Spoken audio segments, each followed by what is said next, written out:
மாளிகையின் பெரிய டைனிங் டேபிளில் விதவிதமான உணவுகள் அடுக்கப்பட்டிருந்தன. சமையல் ஏப்ரன் அணிந்து கொண்டு கையில் ஒரு கரண்டியுடன் மித்ரன் அங்கே நின்று கொண்டிருந்தான். அவனது முகம் புன்னகையால் பிரகாசித்தது. மித்ரன், என்ன இதெல்லாம்? நீங்க ஏன் சமைக்கிறீங்க? நான் தான் செய்யணும் என்று பூமிகா அவசர அவசரமாக அருகில் வந்தாள். மித்ரன் கரண்டியை மேஜை மேல் வைத்துவிட்டு பூமிகாவின் கைகளை பற்றி கொண்டான். அவளது நெற்றியில் லேசாக முத்தமிட்டு, இத்தனை நாள் இந்த வீட்டுக்காகவும் எனக்காகவும் நீ ஓடி ஓடி வேலை செஞ்ச பூமிகா, ஆனா இன்னைக்கு என் மனைவிக்காக நான் சமைக்கணும்னு ஆசைப்பட்டேன். உட்காரு என்று அவளை நாற்காலியில் அமர வைத்தான். அவன் கைகளாலேயே பூமிகாவுக்கு உணவை பரிமாறினான். பூமிகா ஒரு வாய் எடுத்து சாப்பிட்டு பார்த்தாள். ரொம்ப நல்லா இருக்கு மித்திரன் என்றால் கண்கள் பளபளக்க. உனக்கு பிடிச்சிருந்தா எனக்கு அதுவே போதும் பூமிகா. இனிமேல் நம்ம வாழ்க்கையில் எந்த குறையும் இருக்கக்கூடாது. அது மட்டும் இல்லாமல் இன்னைக்கு சாயங்காலம் உனக்கு ஒரு சர்ப்ரைஸ் வச்சிருக்கேன், தயாராயிரு என்றான் மித்ரன் ஒரு மர்மமான புன்னகையுடன். மாலை நேரம் வந்தது. பூமிகா ஒரு அழகான நீல நிற புடவையை அணிந்து கொண்டு மித்ரன் சொன்ன சர்ப்ரைஸ் என்னவாக இருக்கும் என்று யோசித்தபடி ஹாலில் அமர்ந்திருந்தாள். அப்போது மாளிகையின் வாசலில் ஒரு கார் வந்து நிற்கும் சத்தம் கேட்டது. பூமிகா எழுந்து வாசலை நோக்கி சென்றாள். காரின் கதவு திறக்கப்பட்ட அதிலிருந்து இறங்கிய உருவத்தை பார்த்ததும் பூமிகாவுக்கு பேச்சே வரவில்லை. அவளது கைகள் நடுங்கின. ஆகாஷ் என்று கத்தினாள் பூமிகா. காரில் இருந்து இறங்கியது அவளது தம்பி ஆகாஷ் தான். அவனது முகம் இப்போது மிகவும் ஆரோக்கியமாகவும் சிரிப்புடனும் இருந்தது. அவனுக்கு பின்னால் மித்ரனின் நண்பரான டாக்டர் அரவிந்தும் இறங்கினார். அக்கா என்று கூப்பிட்டபடி ஆகாஷ் ஓடி வந்து பூமிகாவை கட்டி கொண்டான். பூமிகா தன் தம்பியை இறுக்கமாக அணைத்து கொண்டு ஆனந்த கண்ணீர் வடித்தாள். ஆகாஷ், இப்போ உனக்கு உடம்பு எப்படிடா இருக்கு? எந்த வழியும் இல்லையே என்று அவனது முகத்தை தடவி பார்த்தாள். எனக்கு இப்போ சூப்பராக இருக்கக்கா. அந்த அங்கிள் தான் என்னை நல்லா பார்த்துக்கிட்டாங்க. இதோ இந்த பெரிய மாளிகையில் தான் நாம் இனிமே வாழ போகிறோமா என்று ஆகாஷ் ஆச்சரியமாக கேட்டான். பூமிகாவுக்கு என்ன சொல்வதென்றே தெரியவில்லை. அப்போது அவளுக்கு பின்னால் வந்து நின்ற மித்ரன் ஆகாஷின் தோளில் கை வைத்து, ஆமாடா தம்பி, இனிமே இது உன் வீடு தான். உன்னை சிட்டி கமிஷனரோட ஸ்கூல் ஹாஸ்டலில் சேர்த்துருக்கேன். நீ நல்லா படித்து பெரிய ஆளாக வரணும் என்றான். ஆகாஷ் மித்ரனை பார்த்து, தேங்க்ஸ் மாமா என்று கூறி அவனையும் கட்டி கொண்டான். மாமா என்ற வார்த்தையை கேட்டதும் மித்ரனின் நெஞ்சம் நெகிழ்ந்தது. பூமிகா மித்ரனை நோக்கி வந்து, மித்ரன், என் வாழ்க்கையில் நீங்கள் தெய்வமாக வந்து நிற்கிறீங்க. எனக்கு என்ன சொல்றதுன்னே தெரியல என்று அவனது கைகளை பிடித்து கொண்டாள். பூமிகா, இது உன் தம்பியோட பாதுகாப்புக்காக நான் செஞ்சது. அவன் ஹாஸ்டலில் இருந்தா உன் சித்தி பார்வதியால் இனி அவனை எதுவும் செய்ய முடியாது. நாமளும் நிம்மதியாக இருக்கலாம் என்றான் மித்ரன். அவர்கள் பேசி கொண்டிருக்கும் போதே மேலாளர் ரகு பதற்றத்துடன் மாளிகைக்குள் நுழைந்தார். அவனது கையில் சில பிசினஸ் ஆவணங்கள் இருந்தன. தம்பி, ஒரு முக்கிய தகவல். அசோக் ஜெயிலுக்கு போனாலும் அவனுக்கு பின்னாடி இருந்து பண உதவி செஞ்ச அந்த பெரிய புள்ளி யாருன்னு போலீஸ் கண்டுபிடிச்சிருக்காங்க. அது வேற யாரும் இல்லை தம்பி. நம்ம வர்மன் குரூப் ஆஃப் கம்பெனிஸோட தற்போதைய பார்ட்னர் சிவலிங்கம் தான். அசோக்கை ஜாமீனில் எடுக்க அவங்க வக்கீல்கள் இப்போ கோர்ட்டில் மனு தாக்கல் பண்ணியிருக்காங்க என்றார் ரகு. மித்ரனின் முகம் சட்டென்று தீவிரமாக மாறியது. அவனது கண்கள் கோபத்தில் நெருப்பாயின. அப்போ என் அப்பாவோட மரணத்துக்கு பின்னாடி இருக்கிற உண்மையான சூத்திரதாரி அந்த சிவலிங்கம் தானா? அசோக்கை அவன் அவ்வளவு சீக்கிரம் வெளியே எடுக்க முடியாது. ரகு, நம்ம லீகல் டீமை உடனே அலர்ட் பண்ணுங்க என்று உத்தரவிட்டான். பூமிகா மித்ரனின் கையை தொட்டு, மித்ரன், இத்தனை தடைகளை தாண்டி வந்த நாம இந்த சிவலிங்கத்தையும் வீழ்த்துவோம். உங்க நிழலா நான் எப்போதும் உங்க கூடவே இருப்பேன் என்று உறுதியளித்தாள். துரோகத்தின் வேர்கள் இன்னும் ஆழமாக இருப்பது புரிந்தாலும் மித்ரனும் பூமிகாவும் ஒருவரை ஒருவர் கரம் கோர்த்து வரப்போகும் புதிய சவாலை எதிர்கொள்ள துணிச்சலுடன் தயாராகினர். மேலாளர் ரகு சொன்ன வார்த்தைகள் மாளிகையின் நிம்மதியை சற்றே கலைத்தாலும் மித்ரனின் முகத்தில் எந்த ஒரு பயமும் இல்லை. மாறாக பல வருடங்களாக தன் தந்தையின் மரணத்திற்கு காரணமான உண்மையான எதிரியை கண்டுபிடித்து விட்டோம் என்ற ஒரு தீவிரமான தெளிவு பிறந்தது. சிவலிங்கம். மித்ரன் அந்த பெயரை தனக்குள் உச்சரித்து பார்த்தான். என் அப்பாவோட நிழலாகவே இருந்து அவரோட பிஸ்னஸை வளர்த்தவர்னு நினச்சேன். ஆனால் அவரே என் அப்பாவோட விபத்துக்கு பின்னாடி இருந்திருக்காருன்றத என்னால் இன்னும் நம்பவே முடியல ரகு. ஆனால் தப்பு செஞ்சவர் யாராக இருந்தாலும் சும்மா விடக்கூடாது என்றான் உறுதியாக. பூமிகா தன் தம்பி ஆகாஷை அன்போடு சமாதானப்படுத்தி மாரிமுத்துவிடம் கொடுத்து உள்ளே விளையாட அனுப்பினாள். பின்னர் மித்ரனின் அருகில் வந்து நின்றாள். மித்ரன், இந்த சிவலிங்கம் சாதாரண ஆள் இல்லை. அசோக் மாதிரி கோபத்தில் தப்பு செய்கிறவன் இல்லை இவன். ரொம்ப கணக்கு போட்டு பிளான் பண்ணி காயை நகர்த்துவான். நாம ரொம்ப கவனமாக இருக்கணும் என்றாள் பூமிகா. நீ சொல்கிறது சரிதான் பூமிகா. இத்தனை வருஷமா நான் முடங்கி போயிருக்கேன்னு நம்ப வச்சதால தான் அவன் அசோக்கை முன்னாடி நிறுத்தி என் சொத்துக்களை பறிக்க பார்த்தான். இப்போ அசோக் மாட்டிக்கிட்டதால சிவலிங்கம் அடுத்த கட்டமாக என்ன செய்வான்னு தெரியாது. ரகு, சிவலிங்கத்தோட ஒவ்வொரு அசைவையும் 24 மணி நேரமும் கண்காணிக்கணும் என்றான் மித்திரன். அடுத்த நாள் மதியம் மித்திரன் தனது அலுவலக வேலைகளை தன் அறையில் இருந்தபடி கவனித்து கொண்டிருந்தான். பூமிகா அவனுக்கு மதிய உணவு கொண்டு வர ஆயத்தமானாள். அப்போது மாளிகையின் லேண்ட்லைன் போன் அலறியது. பூமிகா ஓடி சென்று போனை எடுத்தாள். ஹலோ, வர்மன் இல்லம்? பூமிகா. மறுபக்கம் ஒரு நாரித்தனமான வயதான ஆண் குரல் கேட்டது. அது சிவலிங்கத்தின் குரல்தான். பூமிகாவின் இதயம் ஒரு நிமிடம் துடிப்பதை நிறுத்தியது. நீங்க சிவலிங்கம் தானே என்று தன் குரலை தைரியமாக மாற்றி கேட்டாள். மறுபக்கம் சிவலிங்கம் ஏளனமாக சிரித்தான். பரவாயில்லையே, என் பேரை கரெக்டாக கண்டுபிடிச்சிட்ட. அசோக் ஜெயிலுக்கு போனதுக்கு காரணமே நீதான்னு எனக்கு நல்லா தெரியும் பூமிகா. ஒரு சாதாரண பிச்சைக்காரி என் பிளானை எல்லாம் கெடுப்பேன்னு நான் நினைக்கல. ஆனால் ஒன்று தெரிஞ்சுக்கோ, அசோக் இன்னைக்கு சாயங்காலத்துக்குள்ள ஜாமீனில் வெளியே வந்துடுவான். என்னோட பவர் என்னன்னு உனக்கு இன்னும் தெரியாது. பூமிகா ஃபோனை இறுக்கமாக பற்றினாள். உங்கள் பவர் என்னன்னு எனக்கு தெரியாது சிவலிங்கம். ஆனால் துரோகம் பண்ணுறவங்க எவ்வளவு பெரிய ஆளாக இருந்தாலும் அவங்க அழியிறது நிச்சயம். மித்ரன் உங்களை சும்மா விடமாட்டார் என்றால் ஆவேசமாக. மித்ரனா? அந்த சக்கர நாற்காலியில் இருக்கிற முடவனா? என்னை என்ன செய்வான்? அவனை இன்னும் கொஞ்ச நாளில் அசோக் மூலமாகவே தீர்த்து கட்டுவேன். ஒழுங்கா நீயும் உன் தம்பியும் உயிரோடு இருக்கணும்னா இந்த சொத்து விஷயத்துல இருந்து ஒதுங்கி ஓடி போயிடு. இல்லைனா என்று சிவலிங்கம் எச்சரித்து விட்டு போனை துண்டித்தான். பூமிகா பயத்தில் நடுங்கினாள். ஆனால் அவளது பயம் அடுத்த கணமே கோபமாக மாறியது. அவள் நேராக மேலே மித்திரனின் அறைக்கு ஓடினாள். பூமிகா பதற்றத்துடன் அறைக்குள் நுழைவதை கண்ட மித்திரன் எழுந்து வந்தான். என்ன பூமிகா, ஏன் இவ்வளவு பதற்றமாயிருக்க என்று அவளது தோள்களை பற்றி கேட்டான். பூமிகா சிவலிங்கம் போனில் பேசிய அனைத்தையும் மித்திரனிடம் கூறினாள். மித்திரன், அவன் உங்களை இன்னமும் சக்கர நாற்காலியில் இருக்கிற பலவீனமானவன்னு தான் நினச்சிக்கிட்டு இருக்கான். உங்களை கொல்ல போறதா மிரட்டுறான். எனக்கு ரொம்ப பயமா இருக்கு மித்திரன் என்று அவனது மார்பில் சாய்ந்து அழுதாள். மித்திரன் அவளை தன் கைகளால் அரவணைத்து அவளது தலையை மென்மையாக கோதினான். அவனது கண்கள் சிவந்து சிங்கம் போல கர்ஜித்தான். அவன் என்ன கொல்ல பார்க்குறானா? வரட்டும் பூமிகா. இத்தனை நாள் அவன் என்னை முடவனை நினச்சது அவனுக்கு பலமாக இருந்தது. ஆனால் இப்போது நான் நல்லா இருக்கின்ற உண்மை அவனுக்கு தெரிய வரும்போது தான் அவனோட மரண பயம் ஆரம்பிக்கும். அவன் அசோக்கை வெளியே கொண்டு வரட்டும். நான் அவங்க 2 பேரையும் ஒரே இடத்துல வச்சு முடிக்கிறேன் என்றான் மித்திரன் அழுத்தமாக. பூமிகா அவனது முகத்தை பார்த்து, நீங்கள் எந்த முடிவெடுத்தாலும் நான் உங்கள் கூடவே இருப்பேன் மித்திரன். உங்கள் கண்ணுக்கு இமையாக இருந்து உங்களை காப்பேன் என்றாள். மித்திரன் பூமிகாவின் முகத்தை தன் கைகளில் ஏந்தி அவளது நெற்றியில் முத்தமிட்டான். நீ என் கூட இருக்கும்போது எனக்கு எந்த கவலையும் இல்லை பூமிகா. நாளைக்கு நம்ம கம்பெனியோட போர்டு மெம்பர்ஸ் மீட்டிங் இருக்குது. அந்த மீட்டிங்குக்கு சிவலிங்கமும் வருவான். அங்கே தான் நான் முதலாக என் முகமூடியை கலட்டி அவனுக்கு முன்னாடி எழுந்து நிற்க போகிறேன். அந்த அதிர்ச்சியை அவனால் தாங்க முடியாது என்றான் மித்திரன் ஒரு விறுவிறுப்பான புன்னகையுடன். துரோகிகளின் இறுதி ஆட்டம் தொடங்க போகிறது என்பதை அந்த மாளிகையின் அமைதி சொல்லாமல் சொல்லியது. மறுநாள் காலை வர்மன் குரூப் ஆஃப் கம்பெனிஸின் தலைமை அலுவலகம் பரபரப்பாக காட்சியளித்தது.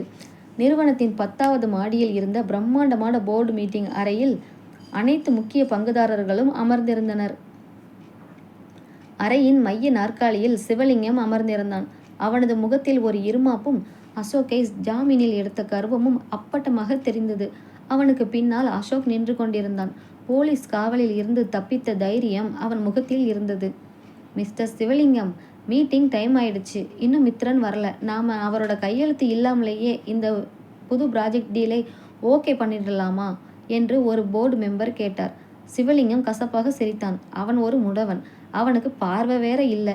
அவங்கிட்ட போய் பர்மிஷன் கேட்கணும்னு எந்த அவசியமும் இல்லை. நான் தான் இந்த கம்பெனியோட என்று சிவலிங்கம் பேச்சை முடிப்பதற்குள் போர்டு மீட்டிங் அறையின் பிரம்மாண்டமான கதவுகள் திறக்கப்பட்டன. அனைவரின் பார்வையும் கதவை நோக்கி திரும்பியது. அங்கே சக்கர நாற்காலியில் மித்திரன் அமர்ந்திருந்தான். அவனது கண்களில் அந்த பழைய கருப்பு கண்ணாடி இருந்தது. அவனது நாற்காலியை மெதுவாக தள்ளியபடி நீல நிற புடவையில் கம்பீரமாக உள்ளே நுழைந்தாள் பூமிகா. அவளது முகத்தில் இன்று பயத்தின் நிழல் கூட இல்லை. சிவலிங்கம் அசோக்கை பார்த்து ரகசியமாக சிரித்துவிட்டு, வா மித்ரன், உன் பொண்டாட்டி உன்னை கரெக்டாக மீட்டிங்குக்கு கூட்டிட்டு வந்துட்டா. ஆனால் இங்கே பிஸ்னஸ் பற்றி பேச போகிறோம், உனக்கு இதெல்லாம் புரியாது என்று கேலியாக கேட்டான். பூமிகா சக்கர நாற்காலியை மேஜையின் தலைப்பகுதிக்கு கொண்டு வந்து நிறுத்தினாள். அசோக் முன்னால் வந்து, மித்ரன், நேற்று ஜெயிலில் இருந்து நான் வெளியே வந்தப்பவே உனக்கு தகவல் வந்திருக்குமே.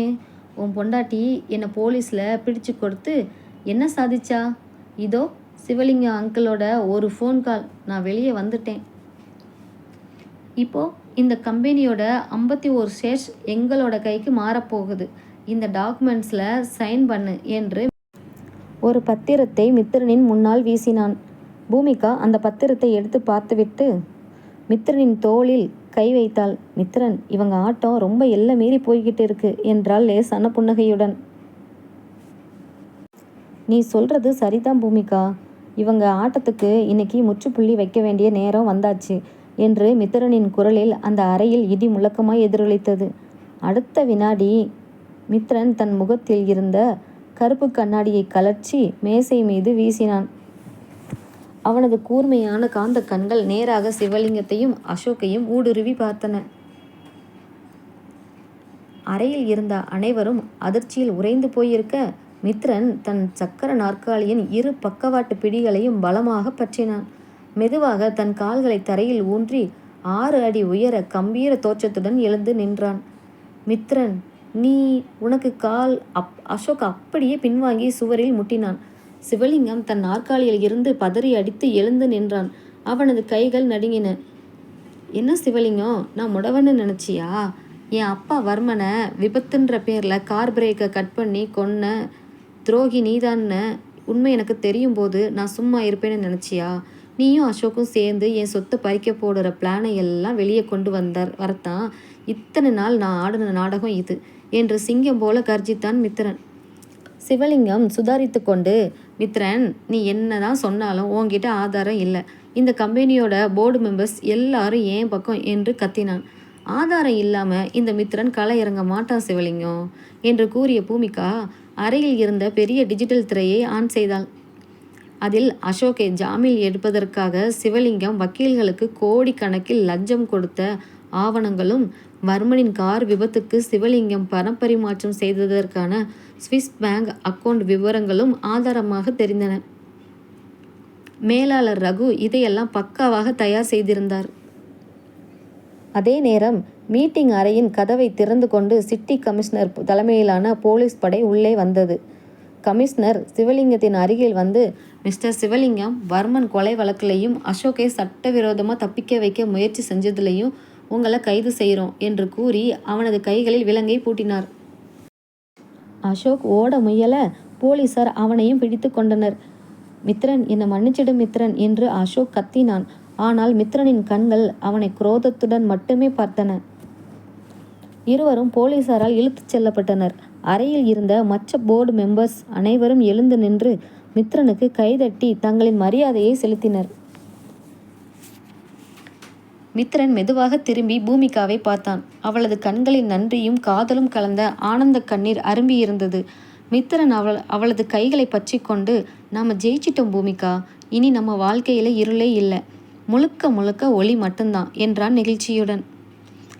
பழிவாங்கலும் துரோகமும் முடிவுக்கு வர மித்ரனும் பூமிகாவும் தங்களின் புதிய பிரகாசமான கூட்டு வாழ்க்கையை நோக்கி புன்னகையுடன் அடியெடுத்து வைத்தனர். சிவலிங்கமும் அசோக்கும் சட்டத்தின் முன் நிறுத்தப்பட்டு சிறைக்கு சென்ற செய்தி அடுத்த சில நாட்களிலேயே ஒட்டுமொத்த வர்த்தக உலகத்திலும் பெரிய பரபரப்பை ஏற்படுத்தியது. பல வருடங்களாக வர்மன் குடும்பத்திற்கு இழைக்கப்பட்ட துரோகத்திற்கு இறுதியாக நீதி கிடைத்த நிம்மதி அந்த மாளிகை முழுவதும் நிறைந்திருந்தது. அன்று மாலை வர்மன் மாளிகையின் தோட்டம் வண்ண விளக்குகளாலும் நறுமண மலர்களாலும் புதுப்பொலிவுடன் காட்சியளித்தது. சிவலிங்கத்தின் வீழ்ச்சிக்கு பிறகு மித்ரன் வர்மன் குரூப் ஆஃப் கம்பெனியின் ஒட்டுமொத்த தலைவராக பொறுப்பேற்று கொண்டான். அதை ஒட்டி ஒரு சிறிய குடும்ப விழாவிற்கு ஏற்பாடு செய்யப்பட்டிருந்தது. பூமிகா ஒரு நேர்த்தியான பட்டு புடவையில் தன் தம்பி ஆகாஷின் கைகளை பிடித்தபடி தோட்டத்தில் நின்று கொண்டிருந்தாள். ஆகாஷ் இப்போது முற்றிலும் குணமடைந்து புன்னகையோடு அங்குள்ள பலூன்களுடன் விளையாடி கொண்டிருந்தான். அப்போது அங்கே வந்த மேலாளர் ரகு பூமிகாவிடம் ஒரு கோப்பை நீட்டினார். அம்மா, இது கம்பெனியோட புதிய சட்ட ஆவணங்கள். தம்பி உங்களை இந்த நிறுவனத்தோட 50% பங்குகளுக்கு பார்ட்னராக மாற்றி இருக்காரு. அது மட்டும் இல்லாமல் உங்கள் சித்தி பார்வதி இனிமேல் உங்களையோ உங்கள் தம்பியையோ மிரட்ட முடியாதபடி கோர்ட்டு மூலமாக தடை உத்தரவும் வாங்கியிருக்காரு என்றார் பெருமையுடன்.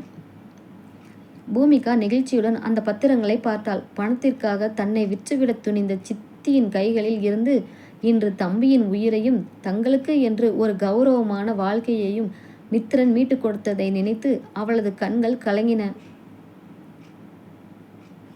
விழா முடிந்து இரவின் அமைதி மாளிகையை சூழ்ந்தது. பூமிகா கையில் காப்பி கப்புடன் மாளிகையின் மொட்டை மாடிக்கு வந்தாள்.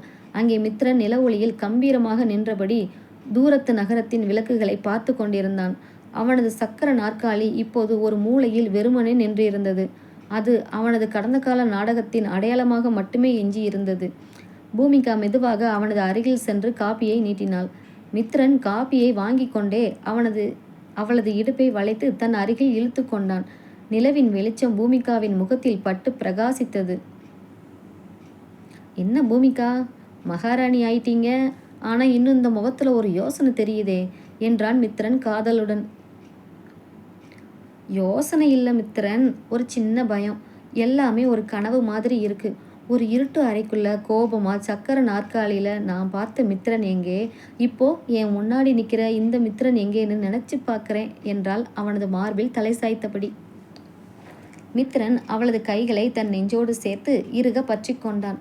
அந்த இருட்டு அறைக்குள்ள இருந்த மித்திரனை வெளியே கொண்டு வந்ததே நீதான் பூமிகா. துரோகங்களால் சுற்றி இருந்த எல்லாரையும் நான் வெறுத்தப்போ எனக்கு அன்பு மேலே நம்பிக்கை வர வச்சது உன் நேர்மை தான். இனி இந்த மித்திரனோட நடையும் கம்பீரமும் இந்த உலகத்துக்காக இருக்கலாம், ஆனால் என் அன்பு எப்போதும் உனக்கு மட்டும்தான் என்றான் ஆழமான குரலில். பூமிகா அவனது கண்களை பார்த்தாள். அந்த பார்வையில் இருந்த உண்மை அவளது இதயத்தை குளிரச் செய்தது. நீங்கள் சக்கர நாற்காலியில் முடங்கி இருந்தப்போவும் நான் உங்கள் நிழலாக தான் இருந்தேன்.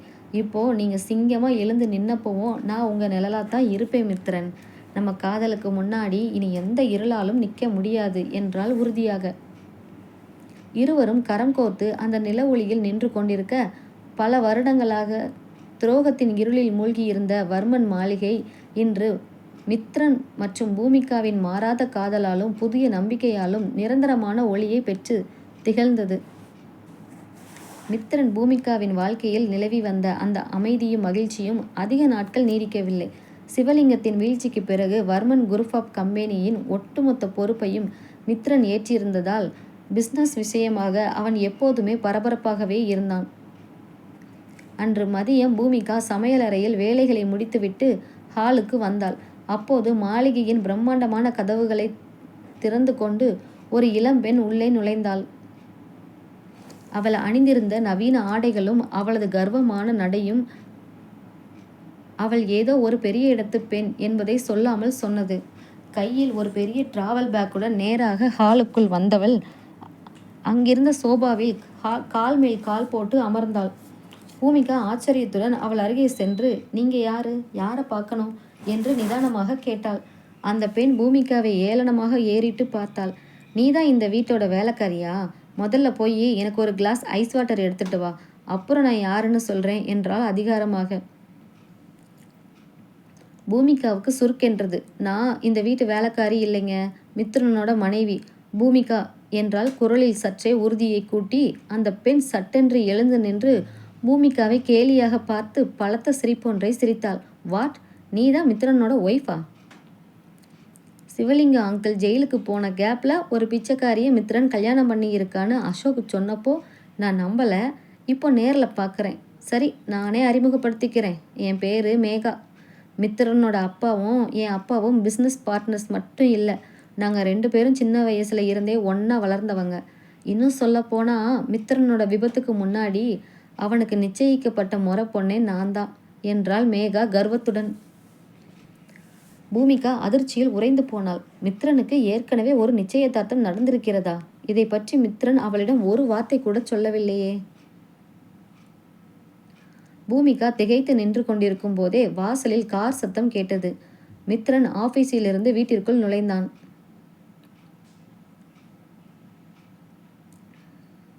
ஹாலில் மேகாவை கண்டதும் அவனது முகம் சட்டென்று மாறியது.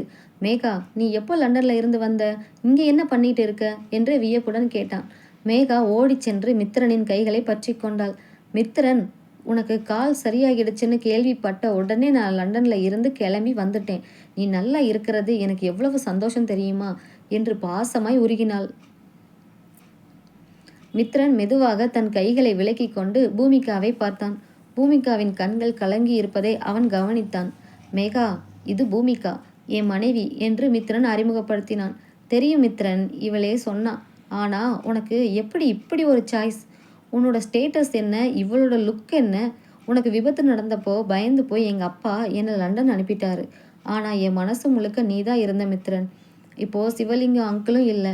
உனக்கும் சரியாயிடுச்சு. இனி நான் இந்த வீட்டை விட்டு போக மாட்டேன். உன்னோட உண்மையான பார்ட்னர் நான் தான் என்றாள் மேகா பூமிகாவை தாழ்த்தி பேசும் தொனியில். மேகா, நான் வடக்கி பேசு. பூமிகா என் மனைவி மட்டும் இல்லை, என் கம்பெனியோட 50% ஷேர்ஸ் அவகிட்ட தான் இருக்கு என்று மித்ரன் எச்சரித்தான். இருப்பினும் மேகா அசரவில்லை. அதை பற்றி எனக்கு கவலை இல்லை. இந்த வீட்டோட ஒரு பகுதி சொத்து என் அப்பாவுக்கும் சொந்தமானது. அதனால் நான் இந்த வீட்டில் தான் தங்குவேன் என்று கூறிவிட்டு தன் பேக்கை எடுத்துக்கொண்டு மேல்தளத்தில் உள்ள ஒரு அறைக்குள் நுழைந்து கதவை சாத்தினாள். அன்று இரவு மித்ரன் பூமிகாவின் அறைக்குள் ஒரு பெரிய மௌனம் நிலவியது. பூமிகா ஜன்னல் வெளியே பார்த்தபடி அமைதியாக அழுது கொண்டிருந்தாள். மித்ரன் அவள் அருகே வந்து அவளது தோள்களை தொட்டான். பூமிகா, மேகா சின்ன வயசுல இருந்தே இப்படித்தான், பிடிவாதக்காரி. அவ பேசுறத நீ பெருசா எடுத்துக்காத. அவளுக்கும் எனக்கும் எந்த சம்பந்தமும் இல்லை என்று சமாதானப்படுத்தினான். பூமிகா அவனது கைகளை விலக்கினாள். அவ பேசுறது எனக்கு பிரச்சனை இல்லை மித்ரன். ஆனா உங்களுக்கு ஏற்கனவே ஒரு முறப்பன் இருந்த விஷயத்தை என்கிட்ட ஏன் மறைச்சிங்க?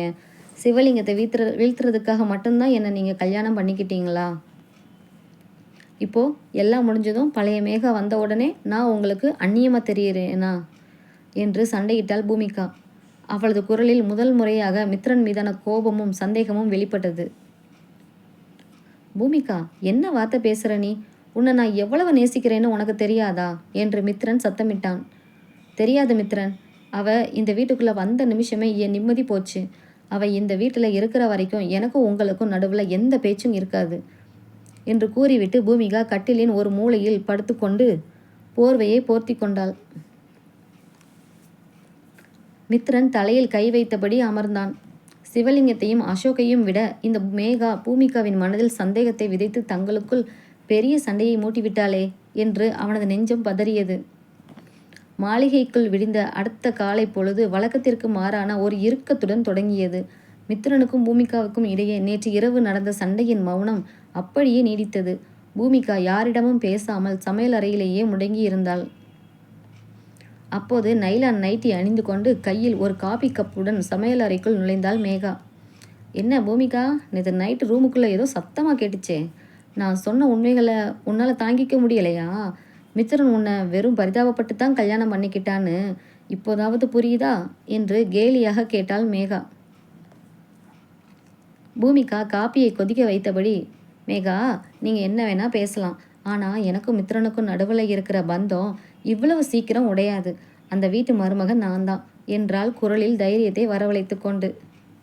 பார்க்கலாம் பூமிகா, இந்த மேகா நினச்சா எதையும் சாதிப்பா. இன்னைக்கு ஆஃபீஸ்க்கு மித்ரன் கூட நான் தான் போக போகிறேன். ஏன்னா உங்கள் அப்பாவோட பழைய பிஸ்னஸ் ஃபைல்ஸ் சிலது என் கையில் தான் இருக்குது. அதை வச்சு மித்ரனை என் பக்கம் எப்படி திருப்புறேன்னு மட்டும் பாரு என்று சவால் விட்டு விட்டு சென்றாள் மேகா. மதியம் வர்மன் குரூப் ஆஃப் கம்பெனியின் தலைமை அலுவலகத்திற்கு மித்ரனுடன் காரில் வந்து இறங்கினாள் மேகா. பூமிகா வீட்டில் இருக்க பிடிக்காமல் தன் தம்பி ஆகாஷை பார்த்துவிட்டு நேராக ஆபீஸிற்கு வந்தாள். அவளும் இந்த நிறுவனத்தின் 50% பங்குதாரர் என்பதால் அவளுக்கு அங்கே முழு அதிகாரம் இருந்தது.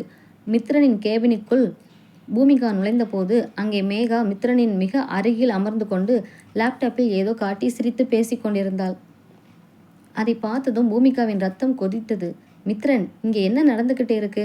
ஆஃபீஸ் பிஸ்னஸ் பார்க்க வந்தீங்களா இல்லை அரட்டை அடிக்க வந்தீங்களா என்று கோபமாக கத்தினாள் பூமிகா. மித்ரன் பதற்றத்துடன் எழுந்து, பூமிகா தப்பாக நினைக்காத. மேகா அவங்க அப்பாவோட பழைய ஷேர் டாக்குமெண்ட்ஸை காட்ட வந்தா என்று விளக்க முயன்றான். ஓஹோ, அப்போது ஷேர் டாக்குமெண்ட்ஸை காட்டி உங்கள் பழைய காதலை புதுப்பிக்க பார்க்குறீங்களா என்று பூமிகா சண்டையிட்டாள். மேகா இடையில் புகுந்து, ஏய் பூமிகா, மித்திரன் கிட்ட எப்படி பேசணும்னு விவரம் தெரியாமல் பேசாத. நீ ஒரு படிக்காத கிராமத்து பொண்ணு. உனக்கு பிஸ்னஸ் மீட்டிங் பற்றி என்ன தெரியும்? வெளியே போ என்று பூமிகாவை பிடித்து தள்ளினாள். மேகா நிறுத்து என்று மித்திரன் கத்தினான். ஆனால் அதற்குள் பூமிகாவின் பொறுமை எல்லை கடந்தது. அவள் மேகாவின் கையை உதறிவிட்டு ஓங்கி மேகாவின் கன்னத்தில் ஒரு அறை விட்டாள். ஏய், எவ்வளவு தைரியம் இருந்தா ஏன் ஆஃபீஸுக்குள்ளே வந்து ஏன் புருஷன் முன்னாடியே என்ன வெளியே போகச் சொல்வ? நீ லண்டன்ல இருந்து வந்தவளா இருந்தா உன்னோட வச்சுக்கோ, இது ஏன் கம்பெனி என்று கர்ஜித்தாள் பூமிகா. மேகா தன் கன்னத்தை பிடித்து கொண்டு அழத் தொடங்கினாள். மித்ரன், இவ என் மேல கை வச்சிட்டா மித்ரன், இவ ஒரு நாகரிகம் இல்லாதவ, இவ கூடவா நீ வாழ போற என்று மித்ரனை கட்டி கொண்டு அழுதாள். மித்ரன் கோபத்தில், பூமிகா, என்ன காரியம் பண்ணின நீ? ஆஃபீஸில் வச்சு இப்படித்தான் நடந்துப்பியா? எல்லாரும் பார்த்துட்டு இருக்காங்க, கொஞ்சம் கூட உனக்கு விவேகம் இல்லையா என்று பூமிகாவை பார்த்து கடிந்து கொண்டான். மித்ரன் தன்னை எல்லார் முன்னாடியும் திட்டியதை பூமிகாவால் தாங்க முடியவில்லை. அவளது ஒட்டுமொத்த நம்பிக்கையையும் அங்கே உடைந்து நொறுங்கியது. மித்ரன், நீங்க மேகாவுக்காக என்னை எல்லார் முன்னாடியும் திட்டிட்டீங்கல்ல. அவ வந்த உடனே உங்களுக்கு நான் தப்பா தெரிஞ்சிட்டேன். சிவலிங்கத்தை வீழ்த்துற வரைக்கும் தான் உங்களுக்கு பூமிகா தேவைப்பட்டா. இப்போ மேகா வந்த உடனே நான் உங்களுக்கு வேலைக்காரி மாதிரி ஆகிட்டேன். இனிமே இந்த ஆஃபீஸும் எனக்கு வேண்டாம், இந்த வாழ்க்கையும் எனக்கு வேண்டாம் என்று அழுது கொண்டே கத்தினாள். பூமிகா, நான் சொல்றத கேளு என்று மித்ரன் பின்னாடியே ஓடி வந்தான். ஆனால் பூமிகா கேட்கவில்லை. அவள் அழுது கொண்டே லிப்டில் ஏறி கீழே சென்று ஒரு ஆட்டோவை பிடித்து நேராக மாளிகைக்கு சென்று தன் துணிகளை மூட்டை கட்டத் தொடங்கினாள். மேகாவின் வருகை மித்ரா பூமிகா இடையே ஒரு பெரிய சுவரை எழுப்பி பூமிகாவை அந்த வீட்டை விட்டே வெளியேறும் நிலைக்கு கொண்டு வந்து நிறுத்தியது. அலுவலகத்தில் நடந்த அவமானமும் தன் மீது மித்ரன் காட்டிய கோபமும் பூமிகாவின் இதயத்தை உறைந்து போகச் செய்தது. மாளிகைக்கு வந்தவள் அழுது கொண்டே தன் துணிகளையும் தன் ஆகாஷின் உடைமைகளையும் ஒரு பெட்டியில் எடுத்து வைத்தாள். திருமணமான பிறகு அவளுக்கு கிடைத்த ஒரே நிம்மதி இந்த வீடுதான். ஆனால் இன்று அதுவே அவளுக்கு நரகமாக மாறிவிட்டது. அவள் பெட்டியை எடுத்துக்கொண்டு கீழே வந்தபோது தோட்டத்து முதிய காவலாளி மாரிமுத்து பதற்றத்துடன் ஓடி வந்தார். அம்மா, என்னம்மா இதெல்லாம்? பெட்டியை தூக்கிட்டு எங்கம்மா போறீங்க? தம்பிக்கிட்ட பேசிக்கலாமா, அவசரப்படாதீங்க என்று கைகளை கூப்பி தடுத்தார். பூமிகா கண்களை துடைத்து கொண்டு, இல்லைங்க ஐயா, இங்கே எனக்கான இடம் முடிஞ்சிடுச்சு. நான் தம்பிக்காக பணத்துக்கு ஆசைப்பட்டு வந்தவளாத்தான் இவங்க கண்ணுக்கு தெரிகிறேன். என் தம்பி இப்போ நல்லா இருக்கான், அது போதும். இனி நான் இங்கே இருக்க மாட்டேன் என்று கூறிவிட்டு மாளிகையின் வாசலை விட்டு வெளியேறினாள். அவளது தம்பி ஆகாஷை அவளது தோழியின் வீட்டில் தற்காலிகமாக தங்க வைக்க முடிவு செய்து அங்கே சென்றாள். பூமிகா வீட்டை விட்டு சென்ற சில நிமிடங்களிலேயே மித்ரனும் மேகாவும் மாளிகைக்கு வந்து சேர்ந்தனர். வீடு காலியாக இருப்பதையும் பூமிகாவின் பெட்டி இல்லாததையும் கண்ட மித்ரன் அப்படியே சோபாவில் தலை சாய்த்து அமர்ந்தான். அவனது கண்கள் கலங்கி இருந்தன. பூமிகா, நான் மேகாவுக்காக உன்னை திட்டலை. ஆஃபீஸில் எல்லாரும் முன்னாடியும் நீ சண்டை போட்டது தப்பாக முடிஞ்சிடுமேனு தான் பதற்றத்தில் கத்துனேன். என்னை இப்படி தப்பாக புரிஞ்சிட்டு போயிட்டியே என்று தனக்குள் வேதனைப்பட்டான். அப்போது மேகா மெதுவாக மித்ரனின் அருகில் வந்து அமர்ந்தாள். அவளது முகத்தில் ஒரு நரித்தனம் கலந்த போலி பரிதாபம் இருந்தது. மித்ரன், விடு மித்ரன், அவளுக்கு உன்னோட ஸ்டேட்டஸ் புரியலை, அதான் சின்ன விஷயத்துக்கெல்லாம் கோச்சிட்டு போறா. இப்போவாவது புரிஞ்சுக்கோ, உனக்கு ஏற்ற ஜோடி அவ இல்லை, நான் தான். இதோ எங்கள் அப்பா லண்டனில் இருந்து அனுப்பியிருக்கிற புதிய பார்ட்னர்ஷிப் ஃபைல்ஸ், இதில் நீ கையெழுத்து போட்டால் நம்ம 2 கம்பெனியும் ஒன்றாக்கிடும். நாம் பழையபடி ஒன்றா வாழலாம் என்று பத்திரங்களை நீட்டினாள். மித்ரன் அந்த பத்திரங்களை வாங்காமல் மேகாவை உற்று பார்த்தான். அவனது காந்த கண்கள் இப்போது அவளது சதியை ஊடுருவி பார்ப்பது போல் இருந்தன. மேகா, பூமிகா வீட்டை விட்டு போனது உனக்கு சந்தோஷமா இருக்கலாம். ஆனால் ஒன்று தெரிஞ்சுக்கோ, அவள் என் மனைவி மட்டும் இல்லை, என் உயிர். அவளை நான் தேடி கண்டுபிடிச்சி இங்கே கூட்டிகிட்டு வருவேன். அது வரைக்கும் இந்த பிஸ்னஸ் பேப்பர்ஸை என் கண்ணு முன்னாடி கொண்டு வராத, வெளியே போ என்று கடுமையான குரலில் கூறிவிட்டு தன் அறைக்குள் சென்று கதவை சாத்தினான். மேகா பற்களை கடித்தாள். எவ்வளவு திமிர் இந்த மித்ரனுக்கு! அந்த பிச்சைக்காரி போன பிறகும் அவளையே நினச்சிக்கிட்டு இருக்கான். எப்படியாவது இந்த சொத்துக்களை என் கைக்கு மாற்றாமல் நான் லண்டன் திரும்ப மாட்டேன் என்று தனக்குள் சபதம் செய்தாள். இரவு முழுவதும் மித்ரன் பூமிகாவை தேடி நகரம் முழுவதும் அலைந்தான். அவளது தோழிகள் வீடு, பழைய இடங்கள் என எங்கு தேடியும் பூமிகா கிடைக்கவில்லை. அவளது ஃபோனும் சுவிட்ச் ஆஃப் செய்யப்பட்டிருந்தது.